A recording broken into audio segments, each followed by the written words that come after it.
Hello everybody, I am approaching Tishomingo National Wildlife Refuge in southern Oklahoma, and I will be doing some birding today. I'm hoping to add at least 10 birds to my big year list. If not, I will have failed. It's real simple. I should get at least 10.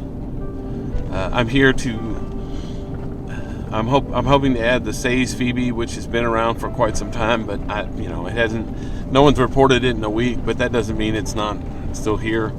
I'm hoping to get that, and I should be able to get some other birds in the woods: spotted towhee, fox sparrow, swamp sparrow, vesper sparrow out in the field sparrow, both the kinglets, ruby crowned and golden kinglets. I should be able to get those. And to be honest, after today, this will probably be the last day that I get more than a few birds in one day until spring migration or until I travel. So, like I said, I should be able to add quite a few birds here today. If I don't, it'll be kind of a disappointment. I think I'll go straight, although I want to go to the woods for the sparrows. At this time in the morning, I think I'm going to go straight for the phoebe just to see if it's still there, and who knows how long it's going to hang around because it's way out of its range. So that's that, and wish me luck. And this day of birding was anything but a disappointment. In fact, it was one of the best days of birding I've had in quite a while. And even though I didn't find a live bird like I did the day before, it felt like it because I finally located and photographed a winter wren, but more on that later. I arrived at the boat ramp area just as the sun was rising over the lake. A pileated woodpecker flew overhead, making it the first big year bird of the day. It was freezing, and even though the wind was coming out of the south, the fact that it was bouncing off of the lake made it rather unpleasant. I looked around but didn't see the Say's phoebe, so I headed to the brush and woods to get a break from the wind. I knew that if the phoebe was still around, I would eventually locate it, so I wasn't too worried. In the brush in the woods, I heard some morning birds making quite a racket. Then I heard, and eventually found, my first of season song sparrow. I had wandered into their habitat, but I could hear their cheep calls long before getting there.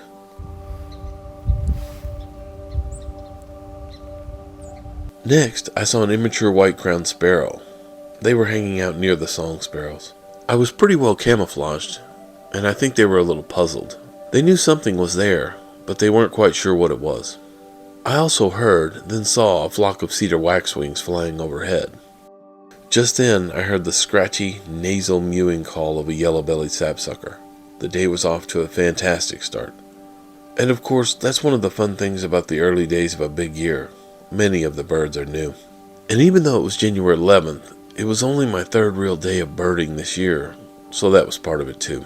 In fairly quick succession, I located a fox sparrow, eastern phoebe, and then its western cousin, the Say's phoebe.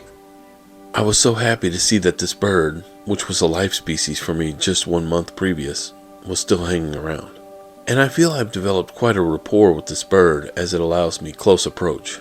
It's fascinating to observe, and it was pretty successful at finding food the day we visited.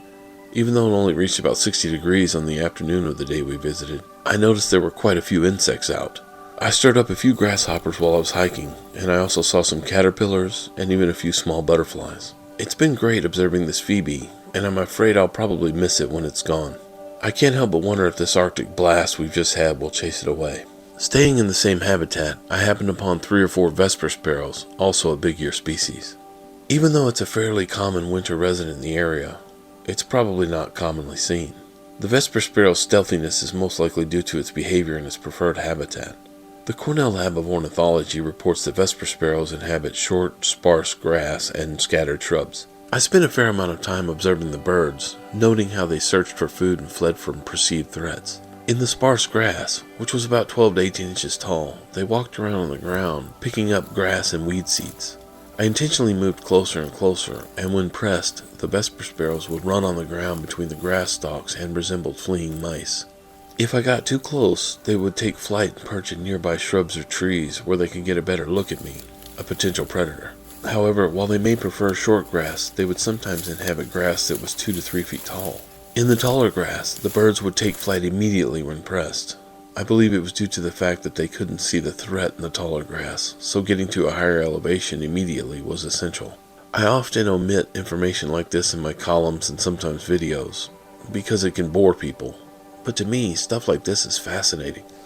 My daughter was also birding on the refuge that morning, and I called her over so that she could include the Say's phoebe and the vesper sparrow on her big year list. After observing and photographing the vesper sparrows, my daughter and I heard quite a bit of activity in a stand of nearby trees. We approached and immediately saw and heard ruby-crowned kinglets and golden-crowned kinglets. We also saw a yellow-rumped warbler, and then got a nice surprise when an orange-crowned warbler showed up.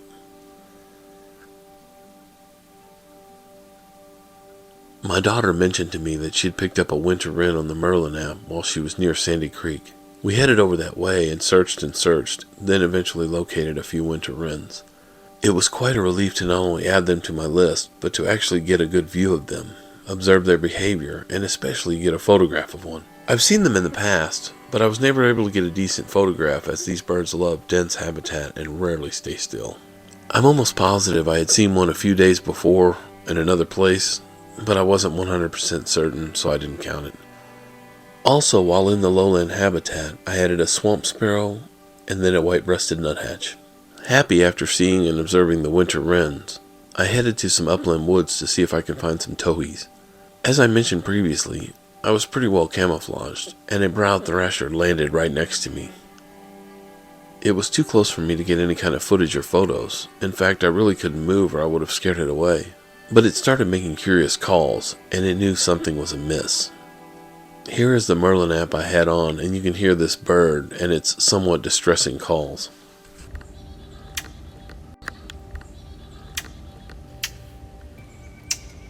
A little bit later, I had to trudge through a sea of briar, which ripped my legs to shreds, but I did locate a spotted towhee. Even though I was exhausted after all this, not to mention I tore myself up going through the briar patch, and I didn't mention earlier, but I also took a pretty hard fall. It was still a fantastic day. There were a few area birds that I didn't get, brown creeper, eastern towhee, northern harrier, etc., so I have at least a few more winter birds to find on a future trip. But I added 19 big ear birds and the spotted towhee made it 89 total, so it was a great day. And as great as it is to add species to a list, it's also a lot of fun to actually observe the birds and their behavior. It will be interesting to see what happens after this Arctic blast subsides. Will the super low temperatures force some northern birds to venture down here? Will it chase away the Say's phoebe at Tishomingo and or the tropical kingbird near Hagerman Refuge? We'll see. I hope you enjoyed the video. Please like and subscribe if you haven't already. Thank you.